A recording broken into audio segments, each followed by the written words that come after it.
Hey everybody, this is Jordan Rudess from the band Dream Theater. The first song that I heard that made me want to learn keyboards was Twinkle Twinkle Little Star. I was very young. I was in second grade and that melody was in my head, and I walked over to the piano that was in the classroom and I found the notes. And then my first teacher taught me some chords and I began improvising it.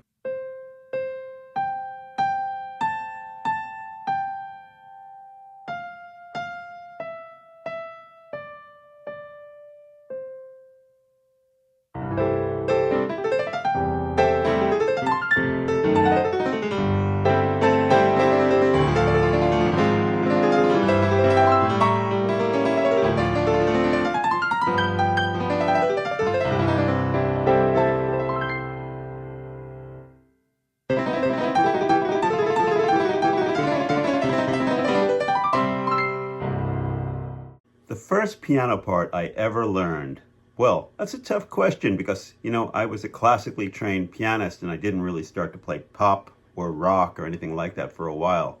But the one that I really remember learning was the Bach Prelude in C. And the reason I remember it so much is because this was the piece that I prepared for Juilliard when I was 9 years old. Actually, preparation began when I was 8 years old.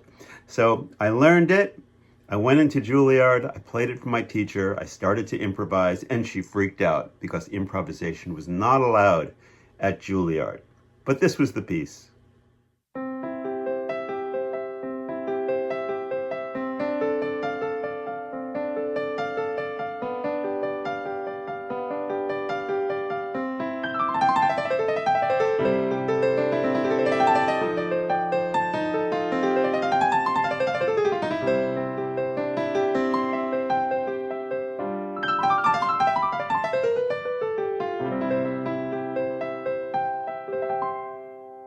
When I was 7 years old and playing piano in the classroom, little songs, the teacher actually called up my mother and said, "Hey, Jordan is playing the piano in the classroom." And my mother was like, "What? We don't even have a piano at home."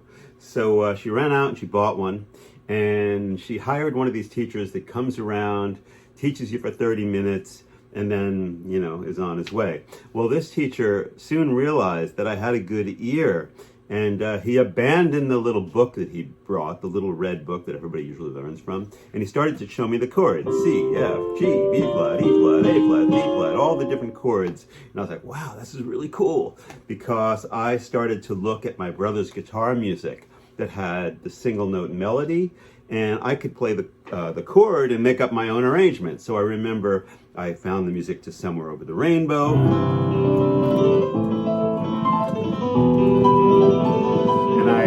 See, it says C7, F sharp diminished, and I was learning all the chords and just playing whatever came into my head.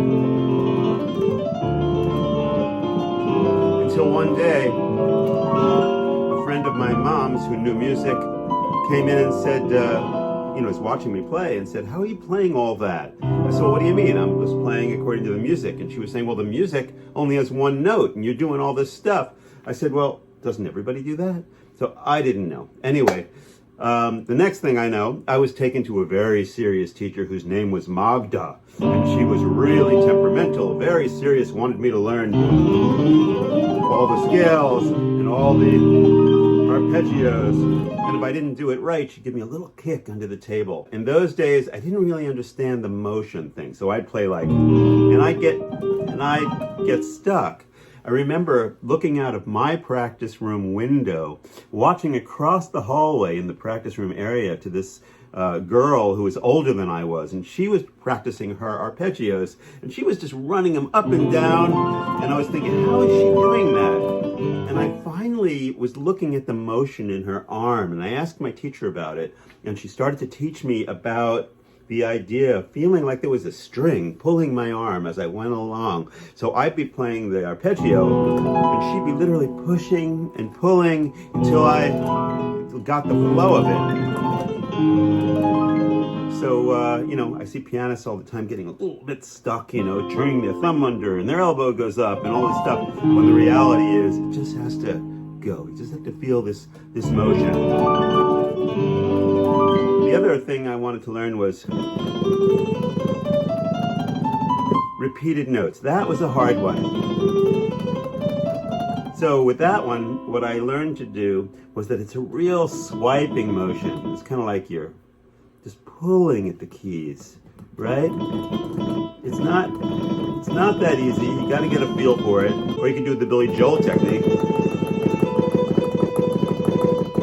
That's a whole nother technique in itself. But I find this one is a little bit more, I don't know, it's easier on the physicality of it. There were definitely certain things that were my very favorite things to do. And they were kind of like different styles.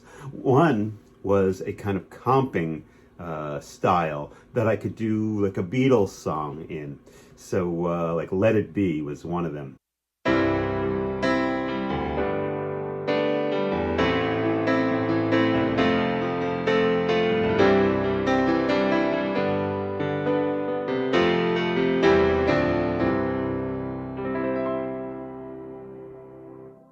Another one would be like ragtime, maybe a little bit of the maple leaf rag. And a style that I really wanted to check out, and so I spent some time wrapping my head around it, was boogie woogie.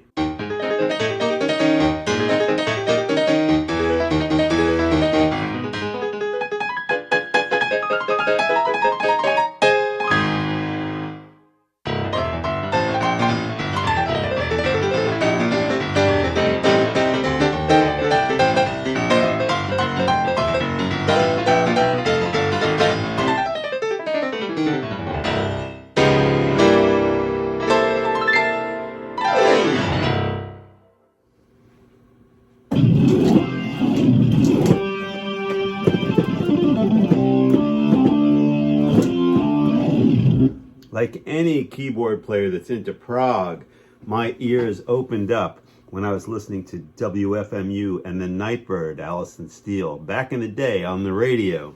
And I heard John Lord doing this amazing stuff on the organ. I was like, what is that? Because I was going to Juilliard. I had never heard anything like that before. All these intense, wild kind of sweeps and swirls and all this crazy stuff. So that got me in the mood to rock. So Deep Purple, and then of course Keith Emerson, my greatest hero. I was more interested really in his stylistic things rather than the exact notes he was playing. I wanted to learn what made it tick. So that was a whole lesson, just to kind of gather all that information. And also, playing like Elton John songs on the piano were really, really something I love to do.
Back at Juilliard, all the other kids were jamming in the garages and out on their decks, and I was always home practicing. And my brother used to go to these jams, and one day he convinced me to get out of the house, or maybe more like it, convinced my mother to let me out of the house since I was practicing for my Juilliard concerts and everything. And my brother turned me on to this song, Light My Fire. So I haven't played it in probably 50 years, but that was like the first thing that I had to learn.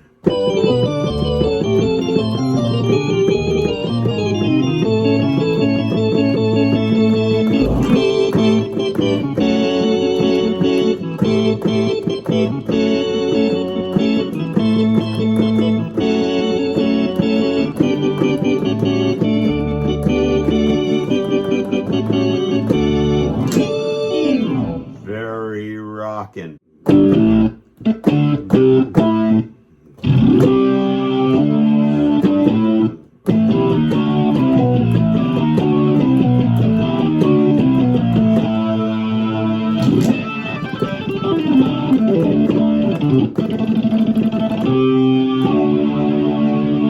I had an awesome time when Deep Purple called me up to play with them. Actually, the concert I did was, I think, the last big rock show before the world closed down.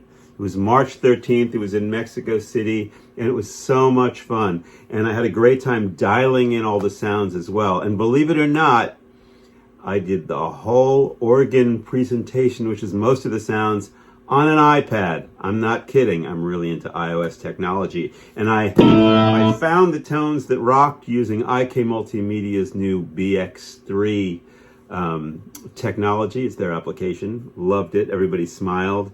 And it was a really, really fun gig. There's so many albums that I've done with Dream Theater, and it was hard to go back and pick some of my favorite parts. But I picked a few that always get me excited to play live and are just really, really fun. The first would be the opening of Dance of Eternity.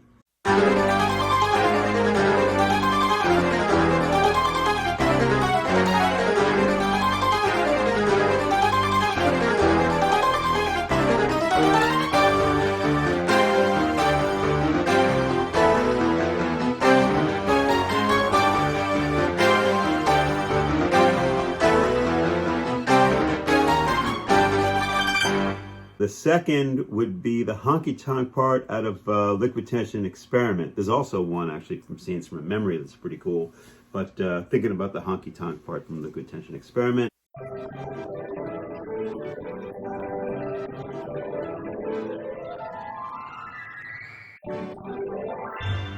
And then finally the progressive section in the middle of Dark Eternal Night. There's one part in particular that's really, really cool. Let's check it out.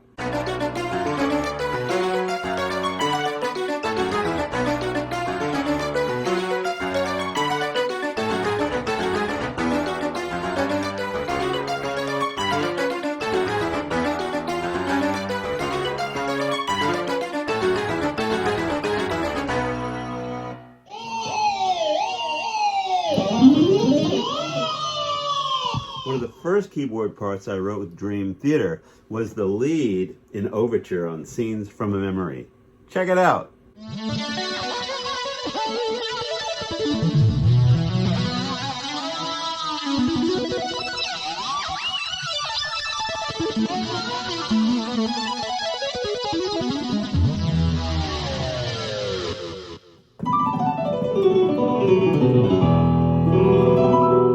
A lot of you have heard about the new Liquid Tension Experiment album, and we're very excited about it.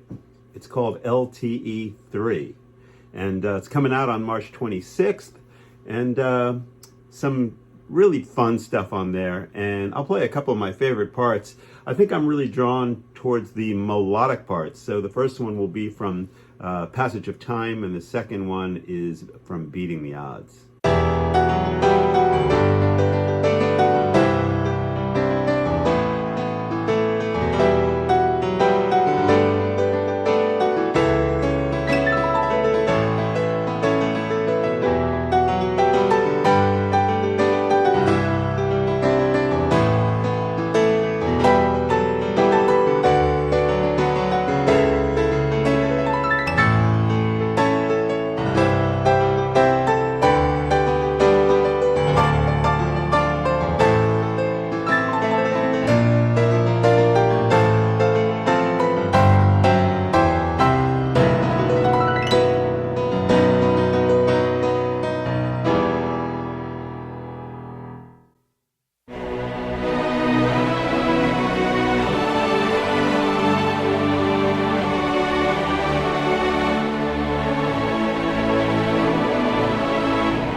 about wraps it up. I want to thank everybody at Loudwire for having me. It's been really fun going back and remembering some of the old riffs and thinking about some of the new stuff with LTE and the Deep Purple gig and all that. This is awesome, and I hope to see all of you guys on the road really soon. Stay safe, be good, and rock on.